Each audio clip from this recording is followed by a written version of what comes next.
pues vamos a comenzar a compartir la palabra del Señor. Hoy nos vamos a ir a Juan, capítulo 12, versículos del 12 al 19.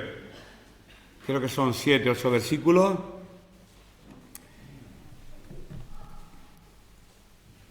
Hemos titulado la entrada triunfal, así es como viene en nuestras Biblias, en algunas, no todas las versiones, pero es el relato que vamos a estar leyendo y compartiendo en esta mañana y explicando.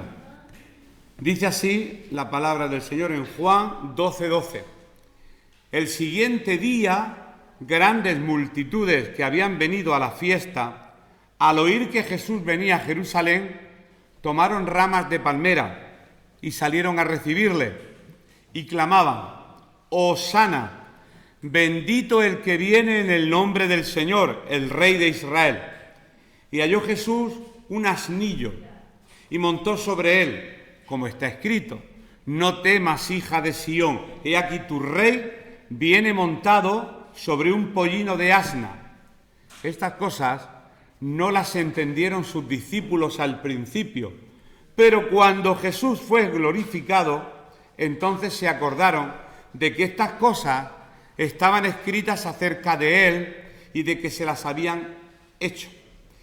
Y daba testimonio la gente que estaba con él cuando llamó a Lázaro del sepulcro y le resucitó de los muertos, por lo cual también había venido la gente a recibirle, porque había oído que él había hecho esta señal.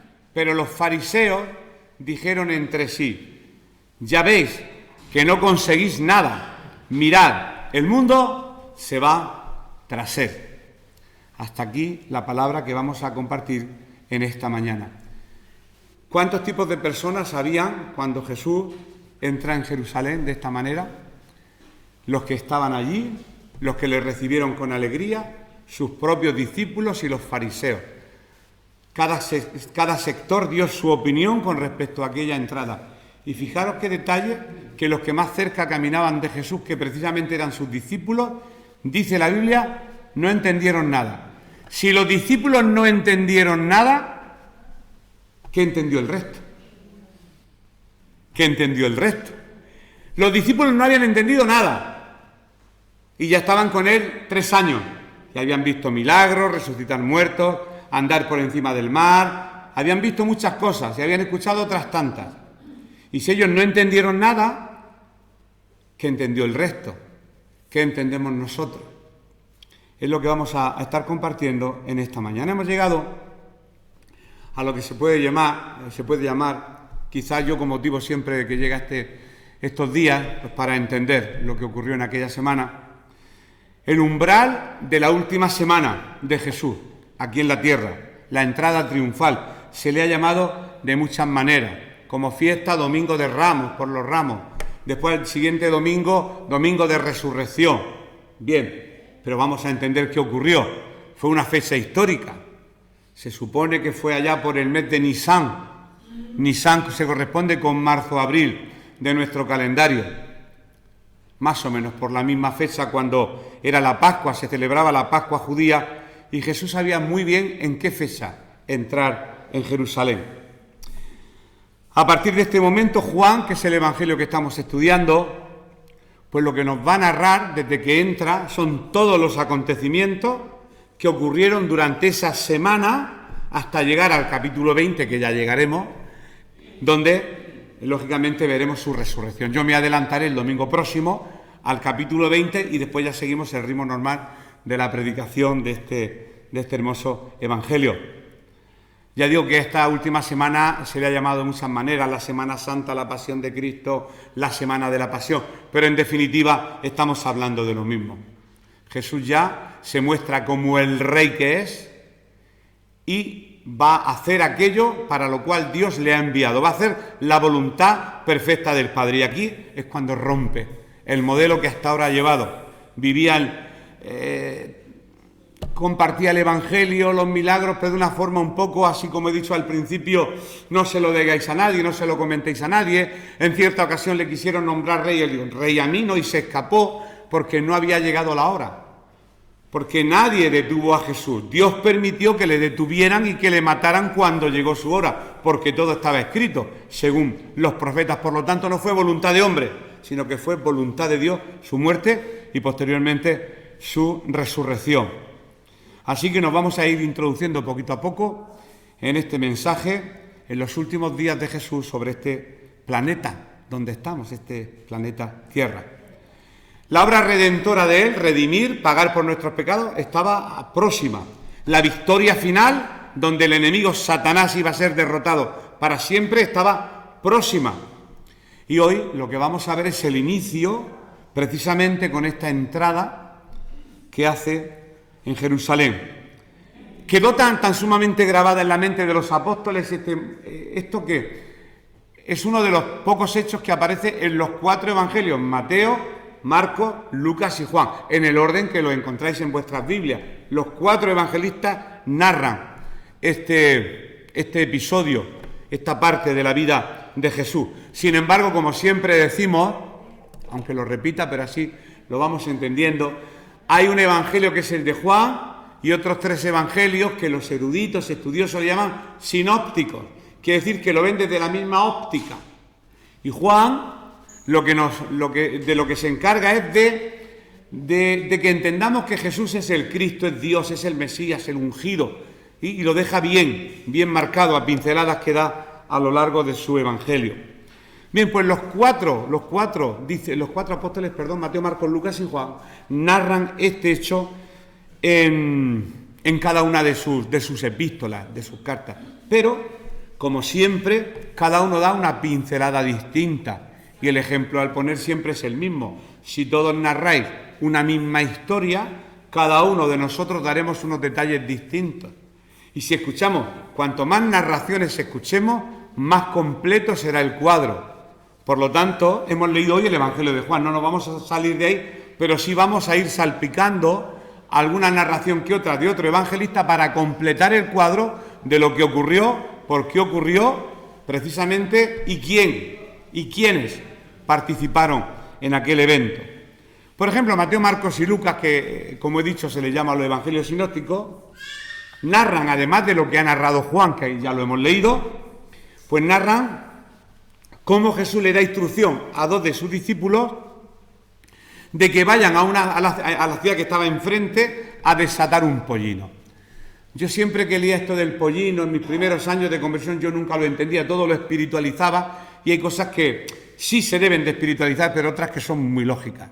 Todos los judíos tenían su pollino allí, porque todos por tradición conocían el libro de Zacarías, y que Jesús un día, el Mesías, debería de venir montado en un pollino. Que bueno, pues a lo mejor coge el mío, por tradición. O sea, no es que... Y si alguien os dice, ¿para qué queréis el pollino? Responderle, el Señor lo necesita. Y yo aquel versículo no lo entendía. Digo, oye, es que yo voy y le quito el burro a alguien y nadie se queja. Claro, es que era la tradición, no pasa nada. El Señor ha llegado, el Mesías que tanto estáis esperando y que tanto habéis leído, ya ha llegado, está aquí en la ciudad, así que me llevo tu pollino. Menudo privilegio tienes, que se va a montar encima de tu pollino y va a cumplir la profecía del profeta Zacarías 9:9 de una vez y para siempre. Sin embargo, Juan, pues esto no lo narra, lo del pollino. Por ejemplo, Lucas, vamos a ver lo que dice Lucas. Vamos a ir salpicando, vamos a ver durante un momentito algunos detalles, vamos a dar pinceladas para mejorar el cuadro. Y después ya entramos de lleno en el mensaje.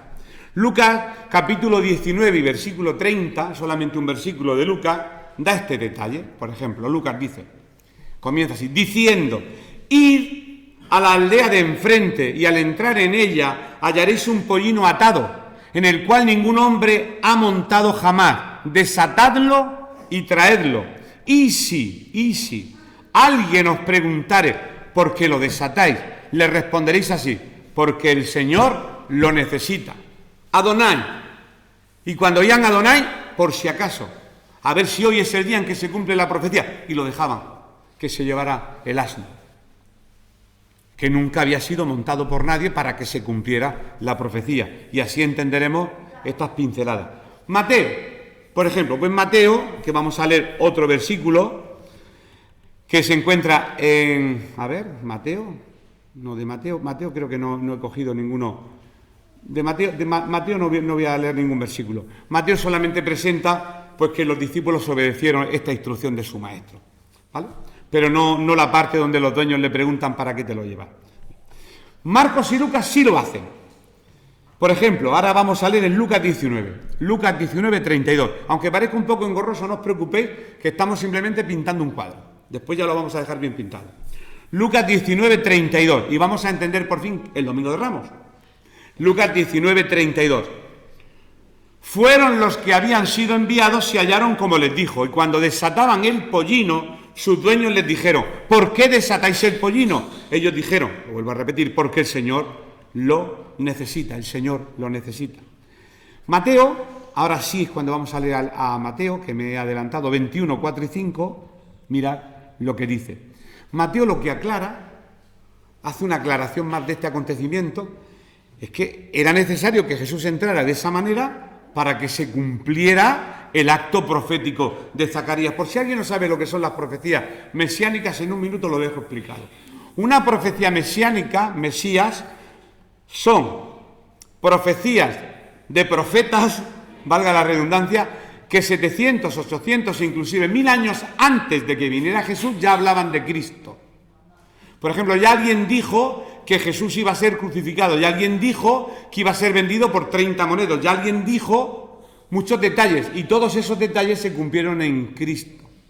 Podemos demostrar incluso de una forma literaria, a veces pensamos que hay que ver ángeles, no, que realmente esto ocurrió, porque la profecía mesiánica son escritos encontrados y registrados, que cualquier persona que quiere cotejarlo, hay tanta evidencia que solamente tiene dos caminos la persona que coteja los escritos, o creer o no creer. No hay un camino intermedio, porque toda la profecía mesiánica se cumplió en Cristo Jesús. Y aquí también vamos a leer.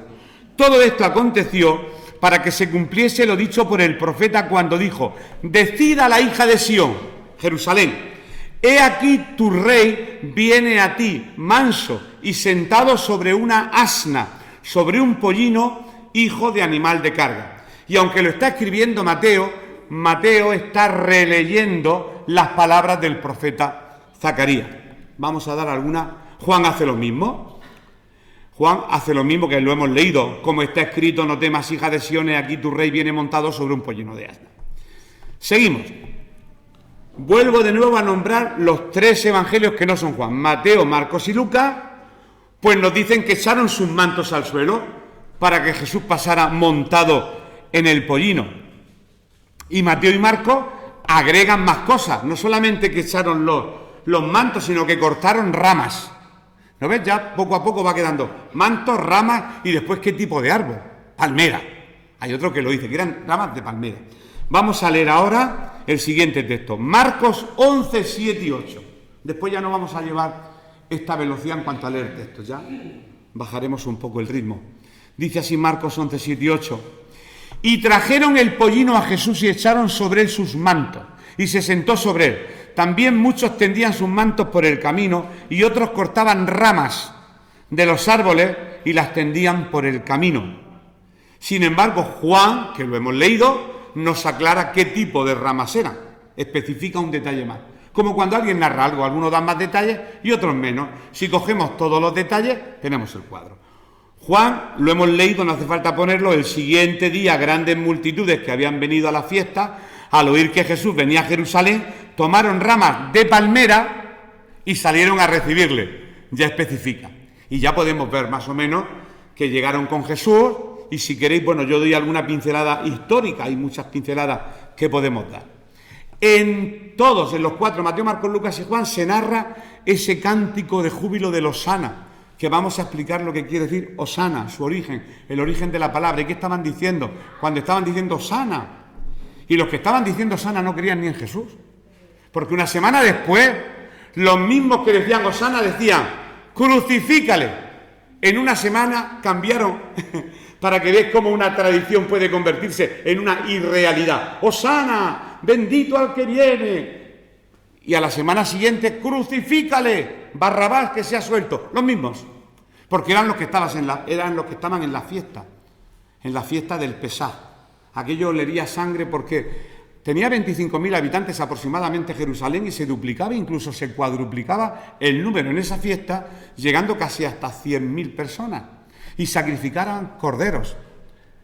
Y había derramamiento de sangre. Por eso Cristo viene en esa época y dirá, se acabó ya. Ya no vais a derramar ningún sacrificio humano más porque no sirve para la salvación. El único derramamiento de sangre, el mío, va a ser el único y válido para siempre. Jesús vino en el momento acertado, en su fiesta. Los 4 hablan de Hosana. Uno dice, Hosana al hijo de David, bendito el que viene en el nombre del Señor, Hosana en las alturas. Otro evangelista dice, Hosana, bendito el que viene en el nombre del Señor. Otro dice, bendito el Rey que viene en el nombre del Señor. Paz en el cielo y gloria en las alturas. Y en Juan hemos leído, Hosana, bendito el que viene en el nombre del Señor, el Rey de Israel. Lo mismo. Una palabra más, una palabra menos, pero están diciendo exactamente lo mismo. Y solamente en Lucas encontramos una reprensión que le hacen los fariseos a Jesús. Los fariseos reprenden a Jesús en esa entrada. Entonces, vamos a leerlo, perdón. Sí, nos quedan ya un par de versículos y arrancamos. Lucas 19, 39 y 40. Lucas 19, 39. Vamos a ver cómo los fariseos reprenden a Jesús. Entonces algunos de los fariseos de entre la multitud le dijeron, Maestro, reprende a tus discípulos. Él respondiendo les dijo, os digo que si ellos callaran, las piedras clamarían. Y ahí Jesús está diciendo, he llegado, como cuando Julio César atravesó el Rubicón para vencer la Galia e Italia, y eso ya no hay marcha atrás. Ya no había marcha atrás en esa decisión. La mejor decisión de Cristo es entrar en Jerusalén. Y a partir de ahora vais a saber que yo soy el Rey. Y ya sí se dejó rendir pleitesía, dejó que le tendieran los mantos. Ya aparentemente no parecía tan humilde como al principio. No contéis nada. Dejó que tiraran, dejó que dijeran Hosana, se dejó alabar. ¿Por qué se dejó alabar? Porque era Dios. ¿Cómo no se va a dejar alabar? Porque la alabanza, la gloria y la honra solamente le corresponde a nuestro Dios. Sin embargo, Juan hemos leído que en lugar de la reprensión lo que narra es la frustración que tienen los fariseos. Cuando los fariseos ven tanta multitud, la gente aclamándole, venían de Betania los que habían visto el milagro, eso había ocurrido días antes. Y lógicamente si tú ves un milagro, vas detrás del milagrero. Eso ocurre, hay muchos milagreros hoy en día y gente que van detrás de los milagreros. Toda la gente que va detrás de Cristo por las señales y los milagros, como que no. Cristo tiene poder para hacer milagros, pero no, nadie sigue a Cristo por señales y milagros. A Cristo se le sigue por amor. Y si hace alguna señal, pues gloria a Dios que hace señales. Pero no es el motivo por el cual se le debería de seguir. Hemos leído en Juan, pero los fariseos dijeron entre sí, ya veis que no conseguís nada. Mirad, el mundo se va tras él. Hombre, cuando dijo el mundo, no se refería a la dinastía Ming que existía en China, porque estaba refiriendo al sector que se conocía en aquel momento, pero la traducción del griego es el cosmos entero se va tras él. Todo el mundo conocido se va tras él. ¿Por qué estaban frustrados los fariseos? Porque habían intentado matar a Lázaro. Era la prueba que tenía de que Cristo había resucitado un muerto. Lázaro era vecino en su pueblo, en Betania, todo el mundo lo conocía. Es como si un vecino tuyo es resucitado. Y siguen al que ha hecho la resurrección. Lógicamente querían quitárselo de en medio los religiosos. Siempre los religiosos. ¿Vas contra mi religión? ¿Contra lo que yo siempre he creído? Claro, es que la religión no salva. Quien salva es Cristo. Es que son dos cosas completamente distintas. Esto tenemos que interiorizarlo hasta lo más profundo de nuestro corazón. Solo en Lucas, y ya os digo que muchos brochazos estamos dando al 4, ¿verdad? Se lee la lamentación que hace Cristo al entrar en Jerusalén. Hay un lugar, siempre lo he dicho, eso se encuentra en Lucas 19:41. Que cuando Jesús entra en Jerusalén hace una lamentación, se lamenta de ver que sí, la gente le estaba aclamando, pero no le aclamaban como al Rey de reyes y Señor de señores. Le aclamaban como un rey que venía a derrotar el Imperio Romano. No lo habían entendido todavía. Sus discípulos no lo entendían. Ha llegado el Mesías, el que nos va a libertar del yugo de Roma. No de la esclavitud del pecado, del yugo de Roma. Querían a un Cristo político. Por eso preguntad, ¿qué opinas de Cristo? Un buen comunista, dirán algunos. Le confundieron algunos con un político. Pero vamos a ver que Cristo fue el que entró realmente en Jerusalén. Ni sus discípulos lo sabían. Esto es fuerte. Y nosotros, que se supone que estamos cerca de Cristo, que somos sus discípulos, ¿lo entendemos? Sus discípulos no lo entendían. Y leo este texto. Dice así: y cuando llegó cerca de la ciudad al verla, lloró sobre ella diciendo: oh, si también tú conocieses a lo menos en este tu día lo que es para tu paz. Mas ahora está encubierto de tus ojos, porque vendrán días sobre ti, cuando tus enemigos te rodearán con vallado y te sitiarán, y por todas partes te estrecharán, y te derribarán a tierra, y a tus hijos dentro de ti, y no dejarán en ti piedra sobre piedra, por cuanto no conociste el tiempo de tu visitación. He venido a visitaros, habéis leído el Antiguo Testamento 300.000 veces, yo soy el Cristo que esperáis, pero no os lo habéis creído. El tren ha pasado de largo y no os habéis subido. Y profetizó el año 70 después de Cristo. ¿Y qué ocurrió en el año 70? Cuando Tito, el general Tito, destruye Jerusalén y se lleva todo el tesoro del templo.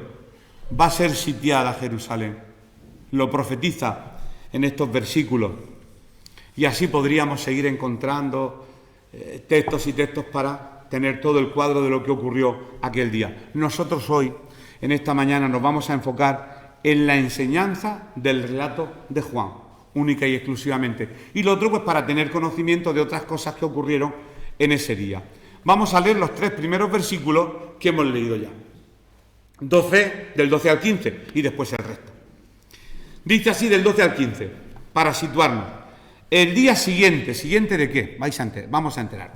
El siguiente día, grandes multitudes que habían venido a la fiesta, al oír que Jesús venía a Jerusalén, tomaron ramas de palmera y salieron a recibirle y clamaban: Hosanna, bendito el que viene en el nombre del Señor, el Rey de Israel.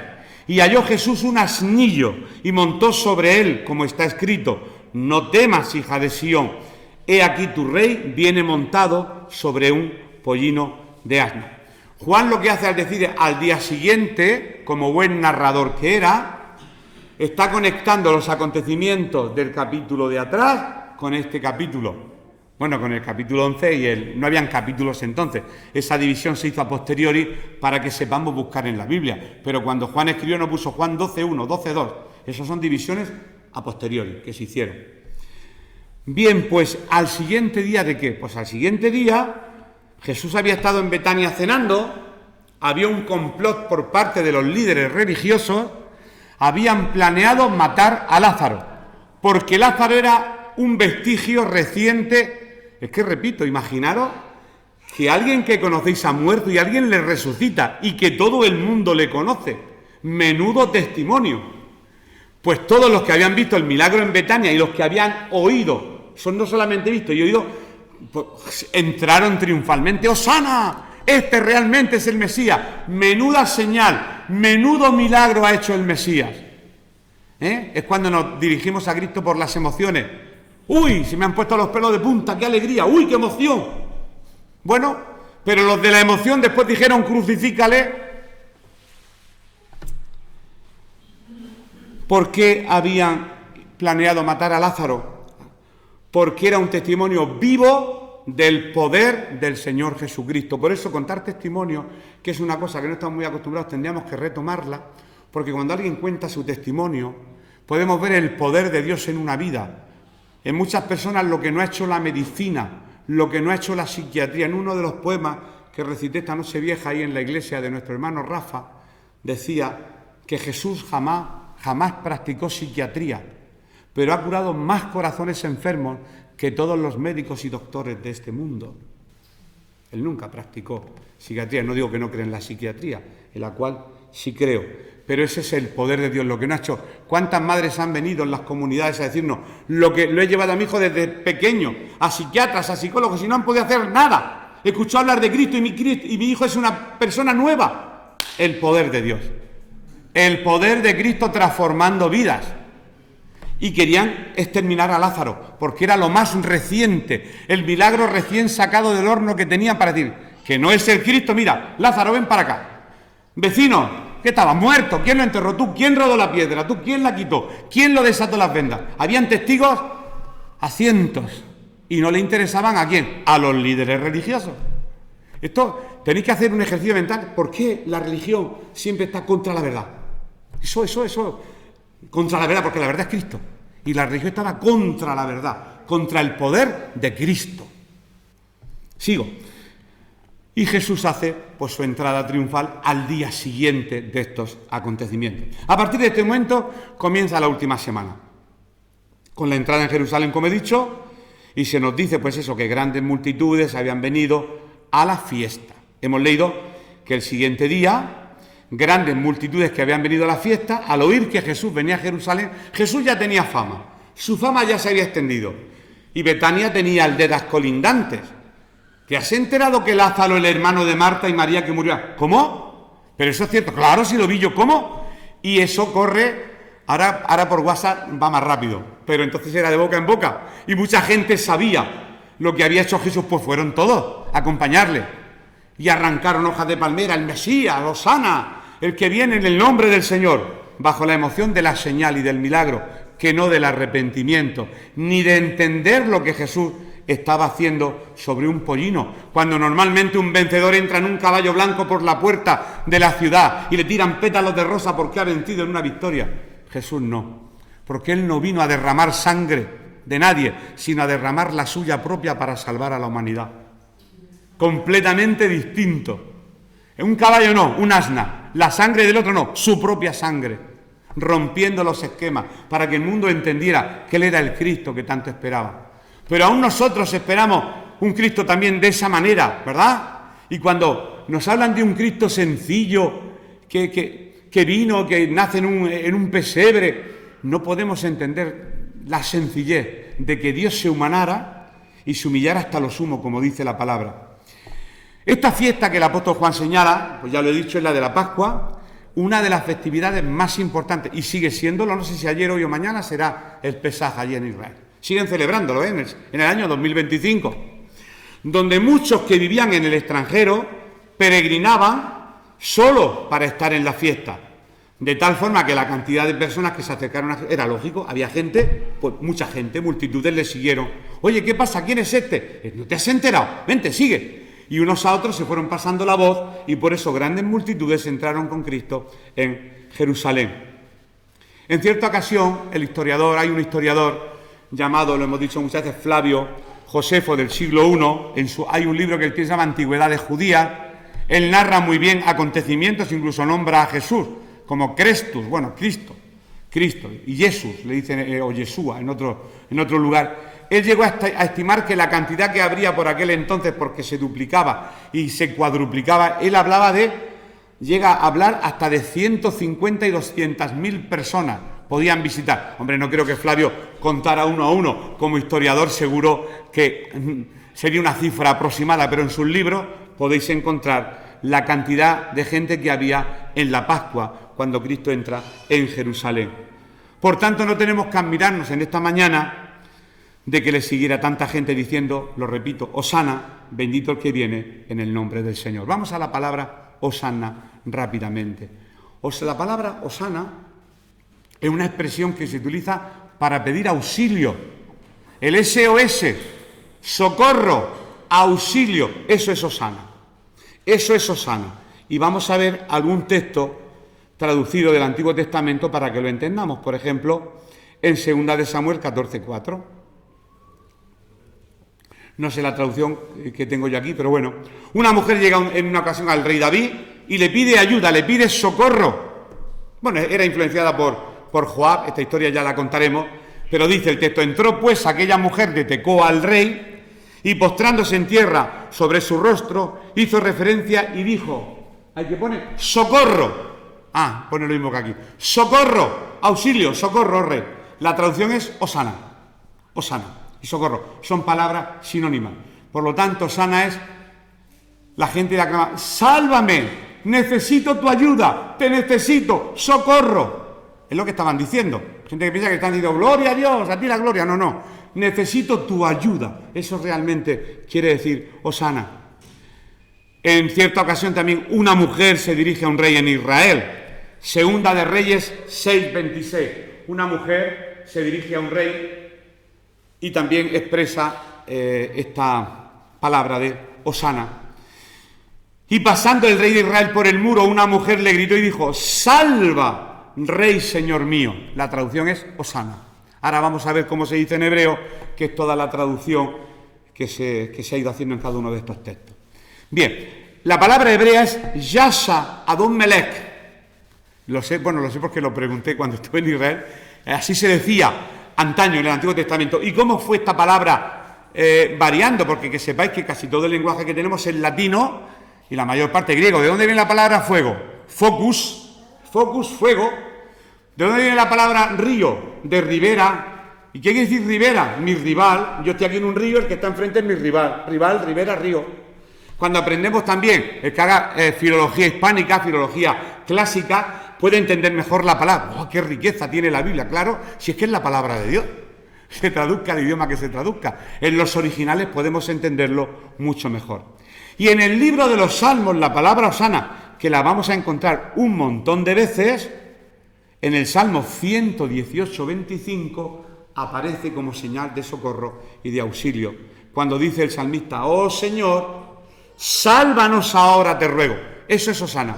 Sálvanos ahora, te ruego. Es la palabra que dice hebrea, es lo que quiere decir. Sálvame ahora, te lo ruego. Eso estaba diciendo la multitud, sálvanos.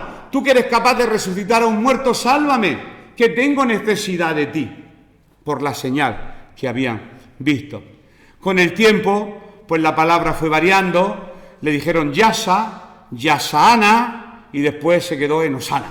Por la variación que tienen las palabras varían con el tiempo. En el castellano antiguo, si leéis, por ejemplo, las cánticas de Alfonso X el Sabio, pues dicen la vaquera fermosa, la H era una F, humo era fumo, ¿verdad? El castellano cambia, pues también cambian los idiomas. La palabra hosana quiere decir literalmente, Señor, sálvame, socorro, auxilio, te necesito. Y era lo que le estaban diciendo estas personas al Señor Jesús en su entrada triunfal a Jerusalén. Se cree que a partir de aquí, de este salmo, es cuando ya esta palabra hosana fue apareciendo ya en las traducciones posteriores como hosana. Te rogamos, oh Señor, hosana. Te rogamos, oh Señor, prospéranos ahora. En los salmos viene constantemente hosana, hosana. Bendito el que viene en el nombre del Señor. Pasamos a otra cosa. Lo que estaban haciendo aquellas personas declarando que Jesús era el Mesías, que venía a liberarlos, porque cada vez que decían hosana, que estaban declarando que era el Mesías, porque el único que puede salvarte ahora es el Mesías. Estaban declarando con sus labios que aquel Señor subido en un pollino era el Mesías, el ungido, el Verbo hecho carne. Pero lo que entendían era que venía a liberarlos de la opresión romana. Y solamente estaban esperando que Dios hiciese la señal con el dedo para rápidamente lanzarse sobre los romanos y matarlos. ¿Hasta dónde llegaba la mente? No podían entender. ¿Cómo va a entender una mente humana? ¿Sabéis por qué a la gente le cuesta trabajo convertirse? ¿Quién va a entender que Dios se hace hombre y derrama la última gota de sangre por tu vida? Nadie, ¿eh? Por eso es tan difícil. Dios se hace un hombre. Me lo decía un profesor de filosofía que murió hace poco, el señor Jorquera, que lo conoce Lola, el profesor de filosofía del colegio. Pero Domingo, ¿cómo voy a creerme que Dios se hace un hombre y que derrama su sangre por mí? Eso no hay quien se lo crea. Con lo mala que es la humanidad, no entendía la profundidad del amor de Dios. Es un mensaje que, como no penetre por convicción del Espíritu Santo, cuesta mucho trabajo entenderlo. Aparte de esto, Juan nos dice que esto era el cumplimiento de una de las profecías, ya lo hemos visto, ¿no? El de Zacarías 9:9. Eso de alégrate mucho, hija de Sión. Ahora voy al tema, al preludio casi final. La gente no entiende lo que realmente estaba pasando. Y verdad que muchas veces desde que habéis conocido a Cristo y a lo mejor compartís el Evangelio y os dais cuenta de que parece que no se entiende lo que hablamos. ¿verdad? Parece como la gente empieza con la defensa, ya está la defensa de la religión. ¿De qué religión eres? ¿A qué iglesia vas? ¿Tú en qué crees? ¿En qué no crees? Ya empiezan las defensas. ¿Tú de qué partido eres? Ya empieza la gente a defenderse. En lugar de ver su necesidad y abrir su corazón a Cristo, ya empieza rápidamente la repulsa. Hay una repulsa increíble al Evangelio. ¿Por qué? Porque el enemigo Satanás, en el cual creemos los cristianos, tiene entenebrecido el entendimiento de los incrédulos. Tiene entenebrecido el entendimiento de los incrédulos. Y tenemos que orar también contra el enemigo y reprenderlo en el nombre de Jesús para que desate la mente. Y cuando viene alguna persona por primera vez, eso tendríamos que hacerlo para que la palabra penetre. No hablo de exorcismo, no estoy hablando de eso. Hablo de otra cosa. Vamos a leer los últimos versículos de Juan. Nos hemos quedado en el 15, 12, del 16 al 19, que será con lo que culminemos en esta mañana. Dice así Juan 12, del 16 al 19.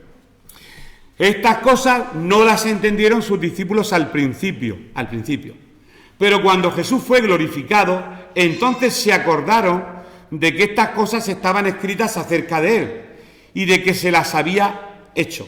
Y daba testimonio a la gente que estaba con él cuando llamó a Lázaro del sepulcro y le resucitó de los muertos, por lo cual también había venido la gente a recibirle, porque había oído que él había hecho esta señal y milagro, que es lo mismo. Pero los fariseos, siempre hay un pero, los fariseos dijeron, ya veis que no conseguís nada, mirad, el mundo se va tras él. Esta es la última parte de la lectura, la he dividido en dos partes, explica la primera y ahora rápidamente vemos la segunda. Muchos no entendieron lo que estaba ocurriendo. ¿Sabéis lo que estaba ocurriendo? El cumplimiento de una profecía. Cuando Judas se arrepiente, se remuerde, que no se arrepiente, y devuelve las 30 monedas, ¿qué estaba haciendo Judas? Cumpliendo una profecía. Cuando Jesús estaba diciendo en la cruz del Calvario, tengo sed, ¿qué estaba ocurriendo? Cumpliéndose una profecía. En mi sed me dieron a beber vinagre, dice el salmista, 1000 años antes de que Jesús lo dijera. Es muy importante que la Iglesia sepa lo de la profecía mesiánica. Es una forma de rebatir al enemigo increíble. No hablo que los seres humanos sean enemigos, hablo al enemigo de los seres humanos. La forma de rebatirle. Escrito está. ¿Cómo le respondía Jesús a Satanás? Oye, tienes hambre, 40 días sin comer. Di que estas piedras se conviertan en un buen sándwich, que tienes hambre. Escrito está. No tentarás al Señor, o escrito está. Respondía con la palabra. Y la mejor respuesta que puede tener un hijo de Dios para el enemigo es la palabra de Dios. La palabra somete al enemigo. Y el enemigo tiene que callarse, porque es una palabra que viene del cielo. Sigo adelante. Estas cosas, como he dicho, no las entendieron los discípulos. Qué triste, ¿verdad? Es cuando los cristianos no entendemos las cosas espirituales. Nos cuesta, a todos, Aquí no vamos a hacer excepciones. Nos cuesta entender las cosas espirituales. ¿Y sabéis por qué casi siempre? Por falta de conocimiento de su palabra. Por eso el enemigo te aleja siempre del conocimiento de la palabra, porque sabe que así te tiene bajo tu propia razón, en tu razonamiento. Y los razonamientos no sirven, porque la Biblia dice, ya no vivo yo, y yo que soy, espíritu, alma y cuerpo, vive Cristo en mí. Y mis pensamientos no son sus pensamientos, ni mis caminos son sus caminos. Y no hay otra forma. Mira, a Dios no se le razona, es imposible. La vida cristiana es irrazonable. La vida cristiana no se razona, la vida cristiana se vive. Hay que vivirla. No digo que hay que quitarse el cerebro y no pensar, no, hablo de eso. Hablo que las cosas espirituales son muy difíciles de discernir, solamente por su Espíritu Santo. Nos falta conocimiento de su palabra a todos. No olvidemos que con la ayuda del Espíritu Santo podemos entender todo lo tocante a nuestro Señor Jesucristo y a nuestra salvación. Por eso es tan importante que nos adentremos en oración y pidiendo sabiduría al Espíritu de Dios, espíritu de revelación y sabiduría, dice el apóstol en una de sus cartas. Es lo que tenemos que pedir a Dios cuando nos acerquemos a las Escrituras. También había mucha gente eufórica, no convertida, eufórica, gritando, sálvanos ahora, bendito el que viene. ¿Y sabes por qué? Lo repito, pues porque creían que el Señor estaba allí pues para guiarlos en una revuelta, como los celotes, una rebelión en contra del imperio romano. ¿Por qué? Porque no interpretaban bien. ¿Y cuántas personas no interpretan bien al Señor? Al Señor, ¿cómo lo tengo? ¿Es un trozo de cartón que me lo puedo meter en mi cartera en el bolsillo? ¿O lo puedo poner encima y colocarle una vela? ¿Cómo interpreto yo al Señor? ¿Cómo lo puedo interpretar? Quizá la humanidad no está interpretando bien al Señor. Y no me estoy metiendo con ninguna religión, porque nosotros también podemos idolatrar. Viene el profeta tal y lo idolatramos y nos falta nada más que ponerle 2 velas. Hay que interpretar bien al Señor y solamente se puede hacer a través de su palabra. Dice, y daba testimonio, no hace falta buscarlo porque lo hemos leído en lo de Juan, la gente de que estaba con él cuando llamó a Lázaro de la tumba. Ahora voy a decir por qué estaban allí los 4 grupos y ya vamos a ir finalizando. Muchos estaban allí por la señal que Jesús había realizado y que ellos habían visto. Y creían que con ese poder, si tiene poder para resucitar un muerto, en cuanto Jesús abra la boca, puede matar a todos los romanos. Puede matar a todos mis enemigos. Si tiene poder para resucitar un muerto, abre la boca y vamos, no queda un romano vivo. Porque ellos pensaban que lo que les oprimía era el romano. Y nosotros pensamos que lo que nos oprimen son los hermanos. Que lo que nos oprimen son los demás. Quien te oprime es el enemigo de tu alma, es Satanás. Nuestra lucha no es con carne ni sangre, no es entre nosotros, es con el enemigo. Y ahí no podemos quedarnos parados, pensando que tenemos guerra entre nosotros, no. Nuestra lucha no es ni con carne ni con sangre, sino contra principados, contra huestes de maldad en los lugares celestes. Esa es la verdadera guerra que tenemos los cristianos. Otros, pues por curiosidad, habían oído, es como, ¿os dais cuenta cuando ocurre algo en la calle? Yo soy muy... ¿Qué ha pasado aquí? No, que otro bien, sí, ¿qué ha ocurrido? ¿Y cuándo ha sido? ¿A qué hora? ¿Qué ha pasado? Y vamos a enterarnos. Como se llama en Cartagena, hay una palabra específica de eso, el oliscón y la oliscona, que sí. ¿Qué oliscón que eres? ¿Te quieres enterar de todo? Pues estaban los oliscones también en el grupo de la multitud. Por curiosidad, porque habían oído que había resucitado un muerto. Hombre, aquí tenemos una persona que nos va a ayudar a rebelarnos contra estos romanos que nos están cargando impuestos y que tanto daño están haciendo a nuestra nación.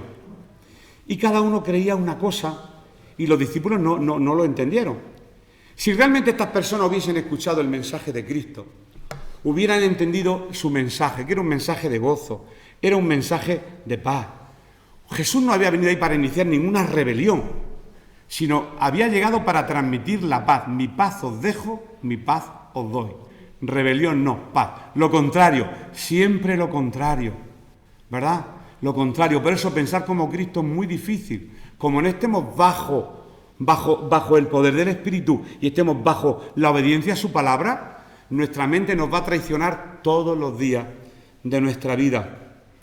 En la antigüedad, lo he dicho al principio, los reyes, los generales, entraban pues montados en caballos blancos, también podían entrar en caballo negro, normalmente.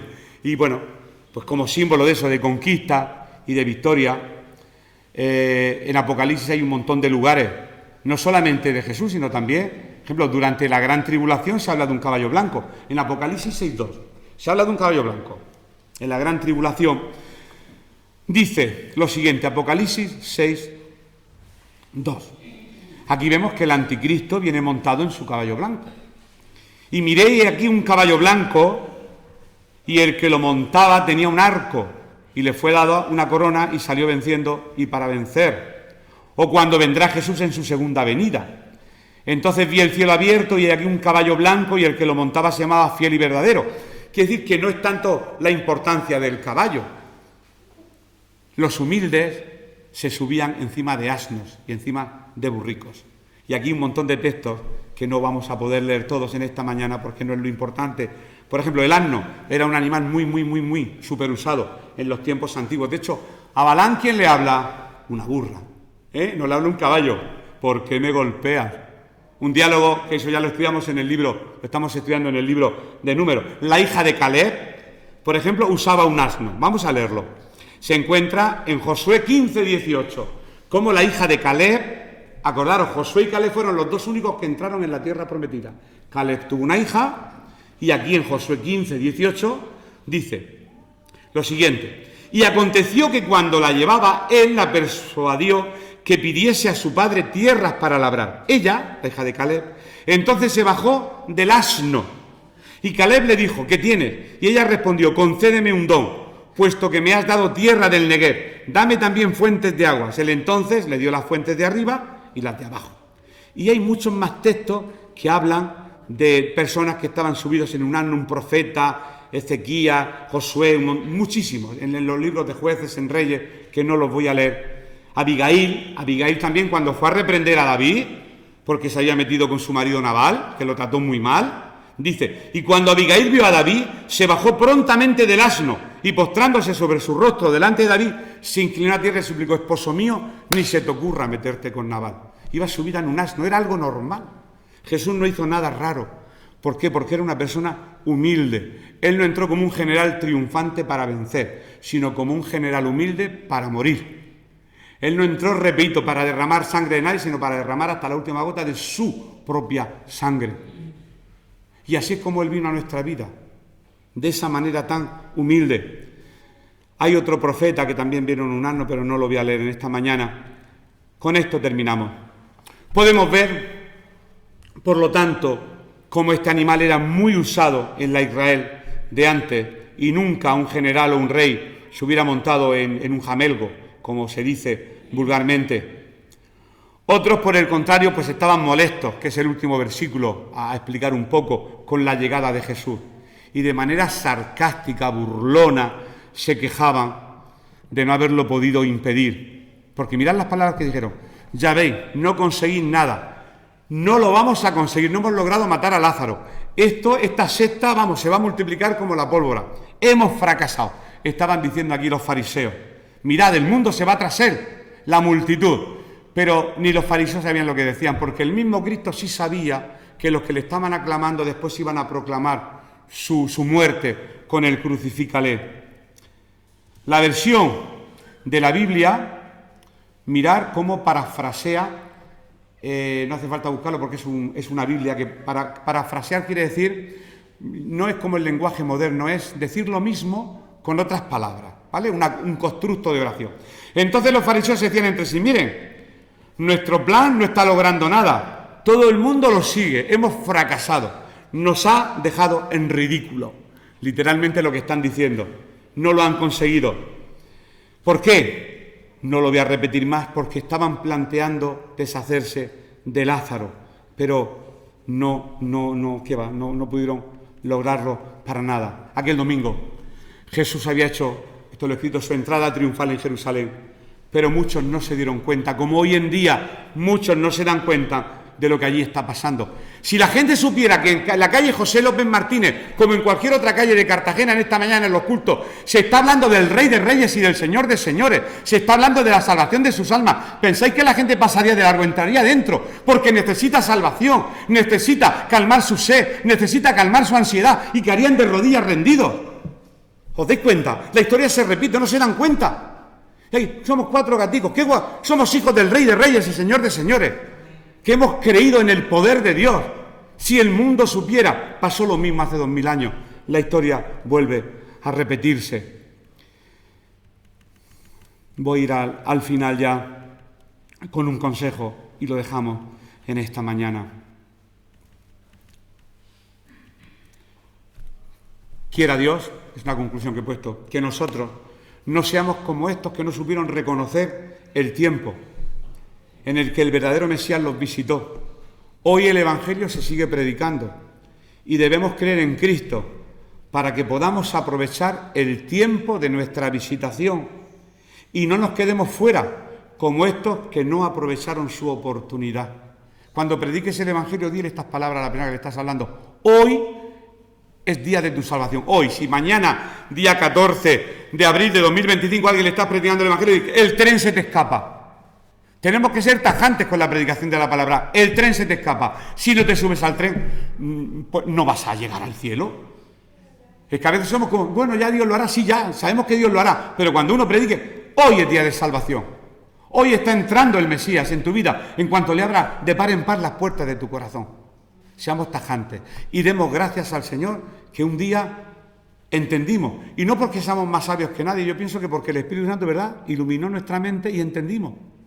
Y dijimos sí a Cristo y entró en nuestra vida y se produjo la salvación. ¿Cómo? No tengo ni idea, es algo espiritual. pero a que sabemos que estamos enamorados de Cristo, a que hay algo dentro de nosotros que nos dice que sí, que algo ha ocurrido en nuestras vidas. Fallos, todos los que es, montones, pero Cristo cambió nuestra vida. Cambió nuestra vida cuando entró en nuestro corazón. Así que damos gracias al Señor por su palabra en esta mañana y vamos a agradecerle por eso, porque un día entró de forma triunfal en todas y cada una de las vidas que en esta mañana nos hemos reunido, mientras que los hermanos se preparan para acabar con una alabanza.